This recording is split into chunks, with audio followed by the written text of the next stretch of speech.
UAS and UAM is at a real crossroads at the moment between theory becoming reality. And tell us a little bit more about what's been going on in the industry. I have here from Frazer-Nash Consultancy, the Aerospace business manager, Luke Bonnett. Now, give us a bit of an overview about what's been going on over the last 2-3 years. So in terms of the last 2-3 years, we've moved from a position where we've had a lot of concepts and now we're moving to trying to get them into operation. So we're going from stuff being rendered on a computer game simulations and everything, which are really valuable in terms of making people, enabling people to see what the future could look like. But we're now moving towards delivering the future. So we're test flying things, we're looking at new use cases, and we're trying to get towards the point where you can have certified air systems and you can have them approved for use cases. So potentially landing here at Farnborough, taking off and going somewhere else in the local region.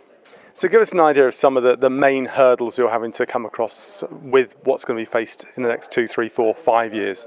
So if we start with UAS, one of the big issues for UAS is that at present there is a limitation on flight beyond visual line of sight. So you hear people talking about PV loss, and you can fly PV loss in the UK. But there's a fair amount of paperwork and things that you have to do before you get approvals, and enabling people to do that will create massive economic opportunity and just unlock lots and lots of new use cases. The technology is there, we just need to wrap a safe system around it. So that's the big issue for UAS really. And then in the future we'll be looking more towards autonomy and having autonomous systems that can think for themselves, but that we can trust to think for themselves. Crucially, in UAM and eVTOL, the big challenge in the next couple of years, we've seen these aircraft flying now, which is incredible, and there's amazing things. There was a video from Joby earlier on, which showed that their aircraft is an awful lot quieter than some of the existing airframes, which is brilliant. But getting certification is a different proposition. If you can get a test flight permit and fly many things, but getting it certified and through the regulator is very, very different. And what has happened for the last 20-30 years, particularly in civil aerospace, is that we've had slightly faster, slightly longer, bigger engine versions of more or less the same aircraft. If you look at an A320, A350, 747, they all look quite similar. If you look at a Joby air vehicle, the Vertical Aerospace VAX4, Volocopter, Lilium in particular, these are all vastly different looking aircraft and very different from stuff that exists presently. So getting certification evidence together and convincing a regulator that it's safe to fly and safe to put passengers in is a massive challenge. They will succeed, but it's about how efficiently they can do that and making sure that that we don't have any incidents that could really set the industry back. Yeah, I think trust is such a big thing, and regulation comes in, plays a massive, massive part. How has the industry, from your point of view, really, as a consultancy, had to adapt over the last couple of years with COVID? And how have you come out the other side? Is it looking rosy for the future? I'd say it definitely is. As a consultancy, we did see our kind of aerospace and aviation business fall away of some of our traditional customers because there was no need to do a load of analysis to look at repair schemes and life extension schemes for aircraft that weren't flying.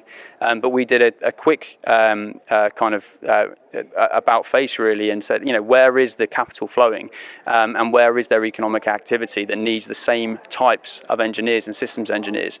And for me, it was obviously, particularly in the southwest region in Bristol where I live, vertical aerospace and eVTOL and the advanced air mobility market. We had the right skills and we had the right capability, and these companies were really coming together in terms of their ability to show investors that they should be investing. And the proof has been very much in the pudding in terms of the economic activity and the level of investment that has been made in a lot of these companies.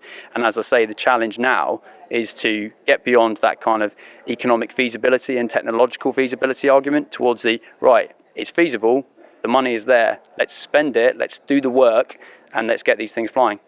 So finally then, you're here at GUAS in Farnborough in 2022. How important is it to have these sorts of events where the industry can get together across the board and have these open, honest and hopefully frank conversations? Yeah, the big thing for me and the big theme that's come out the last 2 days is around collaboration. So aerospace has been an industry that has been sort of necessarily guarded in the past. Intellectual property, IP, is extremely valuable, and there has been industrial espionage and everything that's occurred in the past.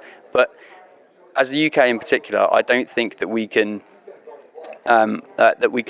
miss out on the opportunity to try and work together and have commercial and technological openness between various companies that may have competed in the past, but now need to come together if we want to deliver an integrated system that we can from the UK, and that can be world leading. But the only way to do that and to stay ahead of the pack, which is moving incredibly fast in this market and has the liquidity and the capability to do so, is through collaboration, through openness, and through trusting each other and working hard together. Great stuff, Luke. Thank you very much indeed. Thanks for your time.